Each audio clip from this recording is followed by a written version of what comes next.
Welcome to education hub.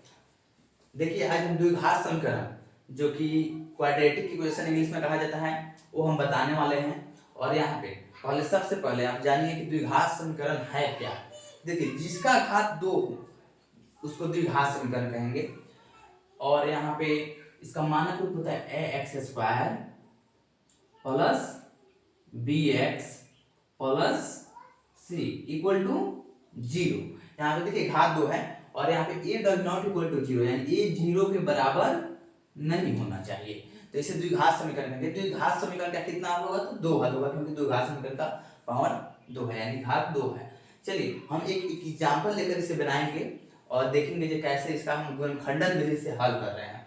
चलिए हम example ले रहे हैं x² प्लस 3x और माइनस 4 बराबर क्या है? 0 दिया गया है। हम इसका हल करेंगे कि हाँ x का जो है वैल्यू कितना आ रहा है, 2 आएगा कि आप लोग तो जानते हैं कैसे आ रहा है और कैसे इसका हम बना रहे हैं, कैसे आप लोग सीखिए। चलिए ध्यान दीजिए, आप लोग जानते हैं इसको a कहा जाता है, इसको b कहा जाता है, इसको c कहा जाता है, प्लस माइनस का ध्यान रखते हुए। तो हम उसको फैक्टर विधि से बनाएंगे तो इसका जो है गुणांक यानी जो a का गुना x² का गुणांक है और यानी a का मान है और c का मान हम मल्टीप्लाई करते थे, वो 1 है और 4 है, तो 4 से एकम 4, इसको तोड़ेंगे फैक्टर भी से बनाते 2 दूना 4 और फिर 2 एकम 2।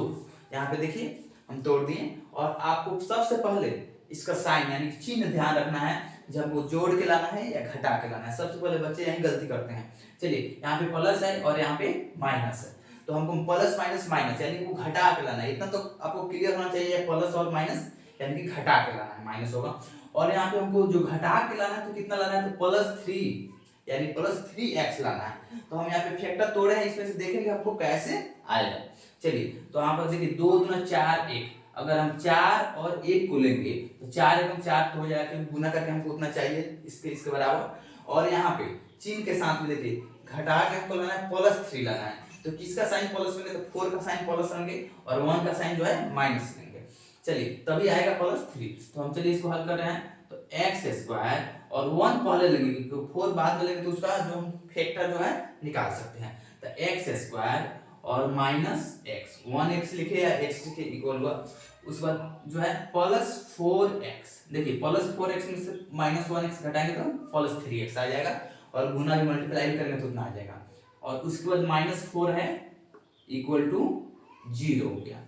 चलिए तो यहाँ पे देखा जाए दोनों में से क्या कॉमन है, तो दोनों में से जो आपको कॉमन है वह निकाल लेंगे। तो दोनों में से इसमें भी x है और इसमें भी x है, तो हम x कॉमन ले लेंगे तो क्या बचेगा? x - 1, क्या बचा? x - 1 और इसमें से +4 क्योंकि दोनों में कॉमन है, तो यहाँ पे बचा x - 1 इक्वल 0 है, तो इक्वल 0 लिख देंगे। अब देखेंगे अब हमेशा जब भी गुणनखंडन विधि यानी फैक्टराइजेशन विधि बनाएंगे तो ये दोनों सेम आना चाहिए, तो ये दोनों में से हम एक को है निकाल लेंगे, तो क्या बचेगा? x - 1। अब देखिए जो दोनों में से एक तो निकल गया बाहर और एक और बचा x + 4, क्या बचा? x + 4 इक्वल 0 है, तो 0 लिख देंगे। और इसमें से अब देखिए इसका हल करेंगे कि एक बार इसको लेंगे और एक बार इसको 0 के बराबर लेंगे, तो x - 1 इक्वल टू 0। तो x इधर प्लस में माइनस में तो उधर जाएगा तो प्लस में, यानी x बराबर 1 तो हल हो गया 1।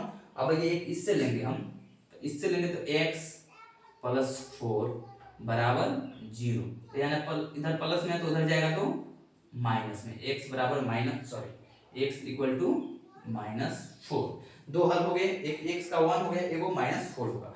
अगर इसको आप लोग जांच करना चाहते हैं तो इस x के वैल्यू पे आप एक बार 1 रख के देखिएगा। चलिए हम जांच करके भी आप लोगों को कर दिखा दे रहे हैं। जांच करना चाहते हैं जो बच्चे, बस हल तो यहीं तक हुआ, लेकिन अगर जांच करना चाहते हैं तो इसमें आप लोग वैल्यू रखिएगा तो 0 आ जाएगा तो सही है। चलिए 1 रख के हम देख रहे हैं, तो 1 का स्क्वायर +3 × 1 - 4, तो 1 + 3 - 4, तो 4 - 4 इक्वल टू कितना आ गया? 0, तो सही है। उसी तरह आप लोग -4 भी रखिएगा तो 0 आ जाएगा और जिसका नहीं आएगा उसमें जाइएगा गलत है। तो अगर कोई भी डाउट हो तो बोलिए। चलिए